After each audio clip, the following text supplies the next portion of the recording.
The final two questions of the show. Mike's going to do this. I'm going to do that. Darnell is going to be like, are we still going? What's happening? Yeah, whatever. We like to call this the terrible twos because it's the final two questions of the show. It's called the bottom line. Terrible twos. Because it's the bottom line on the show. Our bottom line on our take of the show. Ryan. All right, here we go. The final two questions of the show. Two most important questions. Pressure's on. Here we go. Michael Kenyon Rosenberg. Question number one is, on a scale of 1 to 10,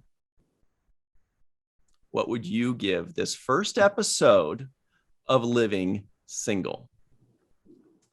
Yeah, I mean, it wasn't bad. It wasn't great. It wasn't even like anything special to me. So for me, this one, I'm just gonna have to go right down the middle and split the difference, give it a straight up 5 out of 10. Interesting. What about you, Darnell? On a scale of 1 to 10, however, what would you give this first episode? Actually, you know what? I'm gonna go back. I'm gonna take that back. I'm gonna say I'm gonna tip it a little bit more towards the positive and say 5.5. Wow, look at that. Because I did I'm thinking of that, and I did chuckle sometimes, and so 5.5. You know, Darnell approves. When you said 5.5, Darnell, what? He went, that is the correct answer. I was waiting for that. Yeah, yes, there we go. Okay. Now we may proceed. All right. So what do you got, Darnell? I'm going to give this one a good score, especially for a sitcom. It made me feel really good. I really liked the ladies on the show. They were great. The jokes were older, so that's the only reason that it doesn't go higher. But 7.5 to an 8, so I'd give it that because, like I say, I want to know what's happening. I want to know what is going on with their character growth, and are they going to hook up?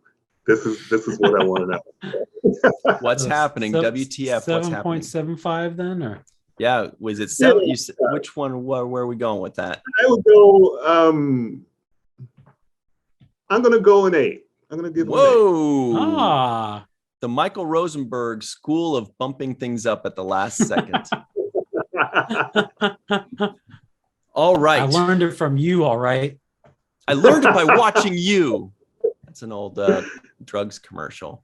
That makes me wonder if maybe we'll see how I feel. So Michael, boy oh boy, has been spot on for quite some time. He was spot on in his prediction when he said that I would like it medium, but maybe slightly, more. He was also right when he said 5.5. That's exactly what I gave it last night when I watched this. However, the more I talk about this show, the more I look back on it with fondness. I'm going to follow suit and I'm going to bump it up to a 6 because look, I can say objectively speaking, look, it was the first episode, no big deal, wasn't that great. Fine, whatever, that shouldn't reflect too harshly on a show. It's in and of itself, because shows get better, as time progresses. And I feel like this show, I just feel like this show gets pretty good later, like an 8. It seems like the bottom line with this show is that it seems like it has heart.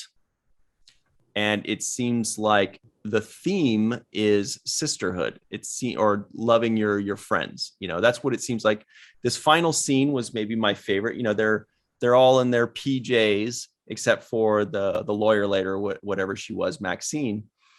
And that's a really sweet scene. It's really nice. And you like to see a show that is going to show, sisterhood and brotherhood and loving their friends and being, I like that. So yeah, we'll give it a 6. And I bet it gets better. But I think it probably gets better as well. Definitely. You can just tell. However, here's the toughie. Michael Kenyon Rosenberg and Darnell. For the purposes of this podcast, we all had to watch the first episode of Living Single. But now that the podcast is over and we're free to move about the internet, Michael Kenyon Rosenberg, would you watch the second episode of your own volition? I don't think I would. No, I wouldn't. All right. Not mincing too many words here. Barely had time to type in no into my little spreadsheet. Darnell, would you watch the second episode? You seem to hint like you might. I'm very hard to commit to things. I just watched The Sopranos. I just finished The Sopranos. Oh my God, what was I waiting for? So WTF Sopranos. I've never seen it yet either. Whatever you were waiting for, I'm waiting for too. Yeah, exactly. What was I? There was something holding me back. So that's my lack of commitment. I didn't want to commit to watching a whole new show. I probably wouldn't watch the second episode, but I'm thinking about going to the very last episode. So, and then filling in the gap in my imagination. That's fun. He just wants to see if Overton and Sinclair hook up. That's all if they have a baby, he's like, is there going to be a baby? Do they have 2 kids? Exactly. Do they break up, get back together? That's what I want to see. I want to see all of that. So probably not the second episode, because that would be a commitment. Now if I watch the second episode, then I'm saying, oh well, Darnell, you just got to watch the third, and you got to finish it. I get very anal about that kind of things. Once I start a show, it's hard for me to drop it. It's hard for me to drop a show, so I probably won't watch it, but I may watch the last one.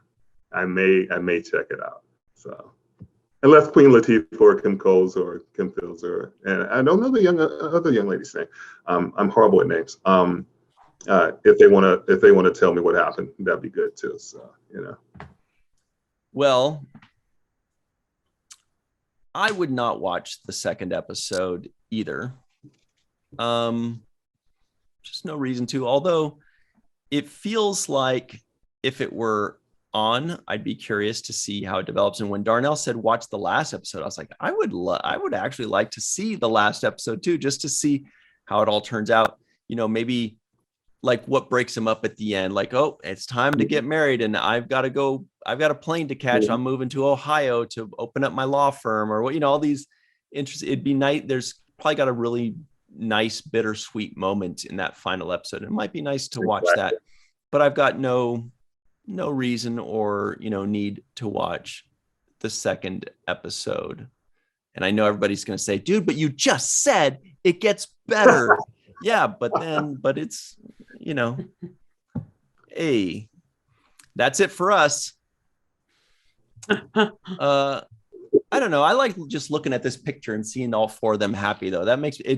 To me, it feels like I've already seen the whole series just by seeing it. I'm like, oh, that's so sweet. It does. Let me tell you one thing that bothered me in this whole show, that really bothered me. It wasn't the dumb jokes.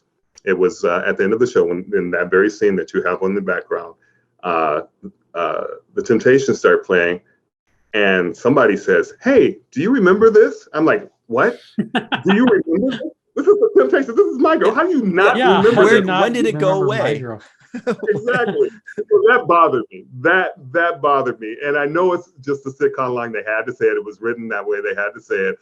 But again, I feel later on, they would have said, one of the actors would have said, "What are you talking about? Do we remember this? We play this, this is part of our life. It's not my girl." And they all knew every word in the lyrics. So clearly it's more than, do you remember this? They listen to it every day. Yeah. Anyway, so that's about the entire show. So but I'm happy that you guys picked me to watch this, because it was something I probably would have never watched, and I enjoyed it. They made me smile. Thanks everybody in this show for making me smile. We get to watch all sorts of things we probably would never watch. And that was your birthday present, Darnell. Yeah. Thank Happy you. birthday. I appreciate it. Our birthday present to you was Queen Latifah. Yeah. Oh, yeah. Gotta love me some Queen Latifah. Love her. She's great.